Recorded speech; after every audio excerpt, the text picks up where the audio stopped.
नमस्कार दोस्तों। मैं मृत्युंजय आपका स्वागत करता हूं हमारे इस चैनल सटीक परामर्श में। और देखिए, दार्जिलिंग से रिलेटेड लगातार वीडियोस हम लोग बना रहे हैं।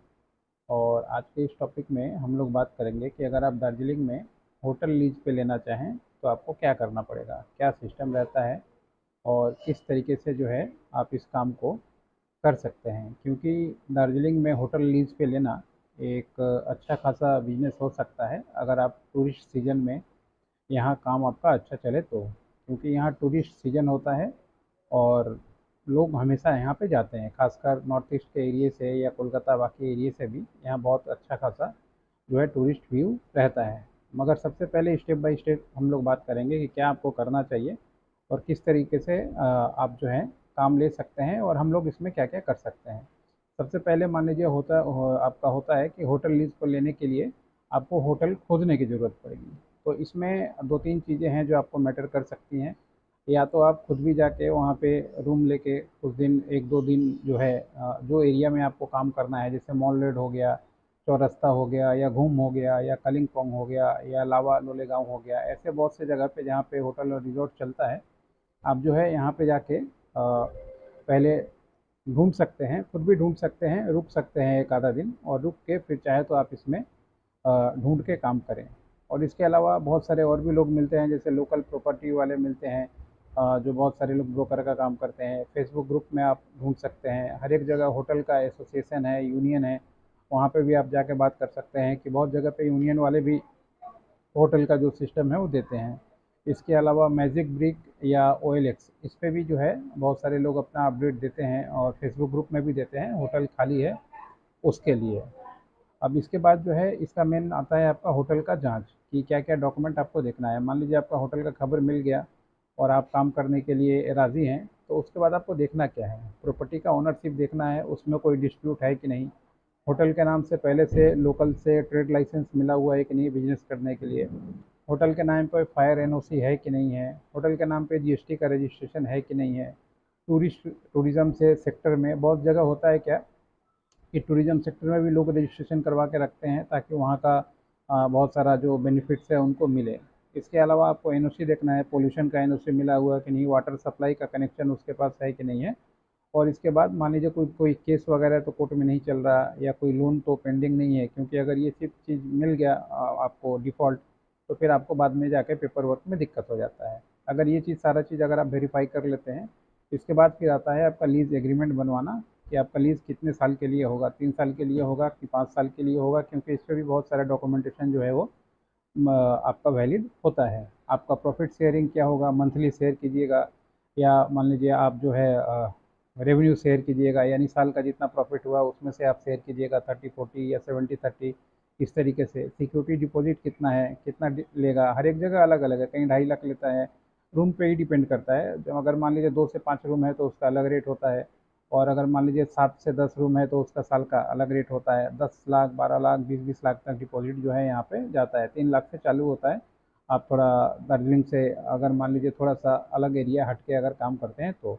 इसके अलावा मान लीजिए अगर बिल्डिंग में मेंटेनेंस होता है तो वो कौन करवाएगा, इलेक्ट्रिसिटी बिल वगैरह तो आपको देना होगा, और ये सारा चीज़ जो है आपको देखना पड़ेगा। और अर्ली टर्मिनेशन, यानी अगर मान लीजिए बीच में ऐसा हो जाए कि आपको लगे कि आपका बिजनेस नहीं चलेगा, तो वो सिचुएशन में क्या होगा, आप जो पैसा पे किए हैं उसको कैसे मिलेगा, या कितने दिन में मिलेगा, या क्या सिस्टम है। ये जो पॉइंट है इतना सारा, ये क्लियर हो जाना चाहिए, क्योंकि यही सब ऐसा पॉइंट है जो बाद में आपको मुश्किल में फंसा सकता है और बिजनेस करने में दिक्कत हो सकता है। इसके अलावा आप अगर 5 साल से ज़्यादा कर रहे हैं, 3 साल से ज़्यादा कर रहे हैं, तो आपको नोटरी कराना पड़ेगा। नहीं तो फिर स्टैम्प पेपर के 10 रुपये 50 रुपये के स्टैम्प पेपर पे भी आप जो है इसको बनवा सकते हैं, और बनवा के अपना काम जो है करवा सकते हैं। इसके अलावा लाइसेंस का जो बात होता है, लाइसेंस आप चाहें तो ट्रांसफ़र करवाइए। ट्रांसफ़र से अच्छा है कि आप अपना लाइसेंस खुद का रखें। अगर मान लीजिए आपका कहीं दूसरे का कंपनी है, आपका खुद का, तो आपके नाम पे अगर ट्रेड लाइसेंस है, GST है, फसाई, अगर रेस्टोरेंट चला रहे हैं तो फसाई भी लेना ज़रूरी होगा, पुलिस वेरिफिकेशन, फायर अपडेट करवाना, ये सब जो है अगर आपका खुद का कंपनी है कोई, तो खुद के नाम पे लें तो ज़्यादा अच्छा रहेगा। ट्रांसफ़र कराने में बहुत दिक्कत है, क्योंकि मान लीजिए 3 साल बाद फिर वो कंपनी होटल अगर आप नहीं लेंगे किसी और को लेंगे, तो वो पार्टी कितने बार ट्रांसफ़र करवाएगा, ये सारा चीज़ थोड़ा देखने का होता है। इसके बाद आता है स्टाफ का, कि आप मान लीजिए स्टाफ कहाँ से ला रहे हैं, आपको मैनेजर चाहिए, रिसेप्शन चाहिए, हाउसकीपिंग चाहिए, ऑनलाइन बुकिंग सेटअप चाहिए, उसके लिए मार्केटिंग भी करना पड़ेगा बहुत बार आपको।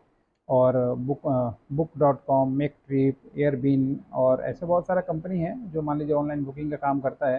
पेमेंट का इन लोगों का थोड़ा होता है कि 24 घंटे बाद पेमेंट देते हैं या 3 दिन बाद पेमेंट देते हैं, ये आपको वेरीफाई कर लेना पड़ेगा। या फिर आप चाहें तो खुद भी ऑनलाइन प्रमोशन करके यूट्यूब पे और बाकी जगह पे अपना बुकिंग के लिए मार्केट पाने के लिए काम कर सकते हैं। फ़ायदेमंद बिजनेस है दोस्तों, साल भर टूरिस्ट यहाँ आते रहते हैं, खासकर सीजन में बहुत ज़्यादा भीड़ होता है।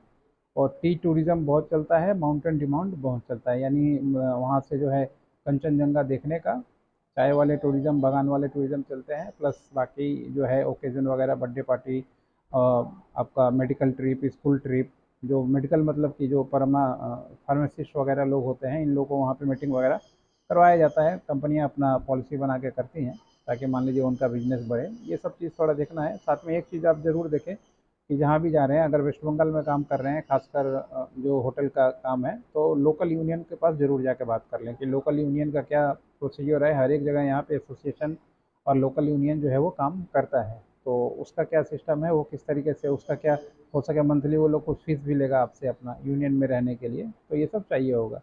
थोड़ा बारिश के दिनों में हो सके मान लीजिए प्रॉब्लम हो सकता है, थोड़ा टूरिस्ट कम आते हैं, मगर फिर भी ओवरऑल जो है अच्छा खासा काम चलता है। एडवांस पेमेंट आपने कितना किया, लीज एग्रीमेंट कितना किया, ये सारा पेपर वर्क अपना बना सकते हैं, बना के फिर काम कर सकते हैं। और हम लोग जो है इसमें लाइसेंस का जो भी काम है, जैसे मान लीजिए trade licence, fire licence, GST, tourism registration, pollution, lease agreement बनवाना या आईएसओ सर्टिफिकेशन बनवाना या रेस्टोरेंट के लिए एफएसएसआई बनवाना, ये सारा काम हम लोग करवा के देते हैं। या ऑनलाइन प्रमोशन करना जैसे आप कर पाएंगे किस तरीके से, ये सारा सेटअप जो है हम लोग बनवा के देते हैं ताकि आप जो है अपना बिजनेस कर पाएँ।